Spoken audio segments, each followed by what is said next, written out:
핵 포기 불가 선언한 북한. 북중 회담이 더 우려된다.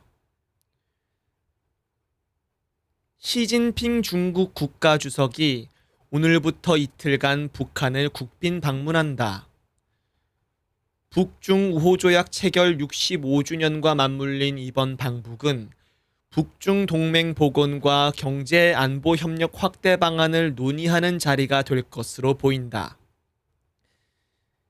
시 주석의 방북을 앞두고 북한은 노골적인 핵능력 과시에 나섰다.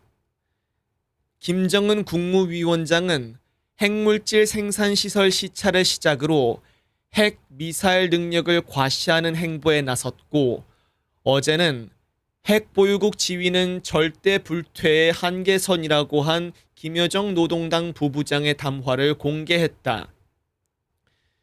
지난달 미중 정상회담에서 한반도 비핵화 목표에 동의했다는 보도는 완전한 날조이고 허황된 거짓 정보라고 주장했다.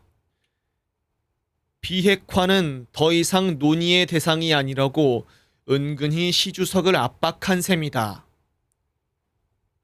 이는 2019년 시 주석 방북 당시와는 분명히 다르다.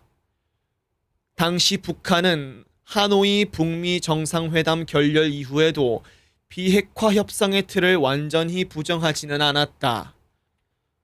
하지만 지금은 비핵화는 말조차 꺼내지 말라는 입장이다. 우크라이나 전쟁 이후 러시아와의 협력을 통해 전략적 입지를 넓힌 북한은 미국뿐 아니라 중국에도 핵무장 현실을 인정하라고 압박하고 있다.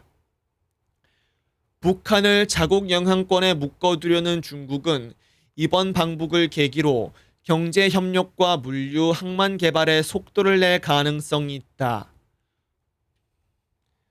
문제는 이 과정에서 한반도 비핵화 원칙이 뒷전으로 밀리고 동해 안보 환경에도 새로운 변수가 생길 수 있다는 점이다. 북한의 핵 개발을 사실상 묵인한 채 관계 관리에만 집중한다면 북핵 문제는 더욱 해결의 실마리를 찾기 어렵다. 중국이 비핵화보다 핵 동결 수준의 관리에 무게를 둘 경우 핵 보유국 지위를 사실상 인정하는 결과로 이어질 수 있다는 점에서 우려가 크다. 정부는 이번 북중 정상회담 결과를 면밀히 분석하고 중국과의 외교 채널을 적극 가동해야 한다. 동시에 한미 동맹과 한미일 안보 협력을 흔들림 없이 유지해야 한다. 북한의 핵미사일 능력이 고도화되고 북중로 협력이 강화되는 상황에서 우리의 안보를 지키는 가장 현실적인 기반은 굳건한 동맹과 국제 공조다. 시진핑의 평양행이 북한의 핵 보유국 노선을 정당화하는 계기가 돼서는 안 된다. 참정권 침해에 맞선 2030. 그들의 분노에 귀 기울여야. 6.3 지방선거의 투표용지 부족 사태와 관련해 참정권 침해에 항의하는 집회가 이어지고 있다. 지난 3일 밤 서울 송파구 잠실 7동 투표소에서 시작된 집회는 투표함이 이송된 올림픽공원 개표소로 장소를 옮겨 계속되고 있다. 이번 집회는 20에서 30대 청년들이 주도하고 있다. 이들은 선관위 잘못으로 선거의 공정성과 국민 참정권이 침해됐다고 주장한다. 모든 유권자가 동등한 투표 기회를 보장받아야 하는데 그러지 못했다는 것이다. 재선거 구호를 외치지만 이들은 부정선거 음모론과 분명한 선을 그었다.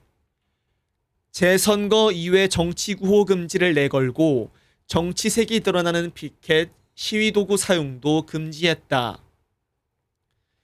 일부 참가자가 과격한 행동을 했다는 보도도 있었지만 대체로 차분한 분위기였다고 한다. 집회 참가자들은 국민의 기본 권리가 이렇게 침해당하기 시작하면 나중엔 더 많은 권리가 당연하게 무시당할 수 있다는 생각에 나왔다고 했다. 이번 사태를 초래한 선관위는 물론 정치권을 포함한 모든 기성세대가 이들의 목소리에 귀를 기울여야 한다. 일부 인사들이 집회를 정치적으로 이용하려 하지만 참가자들에 의해 번번이 제동이 걸리고 있다. 국민의힘 강경파를 중심으로 청와대로 진격해야 한다는 주장이 나오자 청년들은 가면 안 된다고 막았다. 유튜버 전한길 씨가 부정선거 음모론과 관련된 구호를 외치려다 제지당하기도 했다. 윤 어게인 세력도 나타났지만 청년들은 섞이지 말자고 했다. 장동혁 국민의힘 대표는 이번 집회를 선거 패배 책임을 부인하는 소재로 쓰고 있다. 그는 당 내부의 사퇴 요구를 거부하며 제 거취를 말씀하시는 분은 올림픽 공원에 나가보시라고 했다. 청년들의 참정권 항의를 자신의 정치 생명 연장에 활용하고 있다. 친민주당 유튜버는 보수 성향 인터넷 커뮤니티를 겨냥해 전두환식으로 온라인에서 탱크로 밀어버려야 한다고 했다. 이 채널 출연자는 2030 세대를 향해 몽둥이를 드는 것이 필요하다며 설득이 아니라 권력으로 제압해야 한다고 했다. 막말에 가까운 폭언이었지만 스타벅스 탱크데이 문구에 격분했던 이재명 대통령과 민주당은 아무 대응 없이 침묵을 지켰다. 투표도 못하는 나라에 대한 청년들의 분노에 투표지 부족 사태의 본질이 담겨 있다. 국정조사, 특검 등 가능한 모든 수단을 동원해 진상과 책임 소재를 분명히 가리고 해체에 가까운 선관위 개편을 통해 선거 시스템을 고쳐야 한다. 여야는 청년들의 항의를 정치적으로 이용할 생각부터 버려야 한다.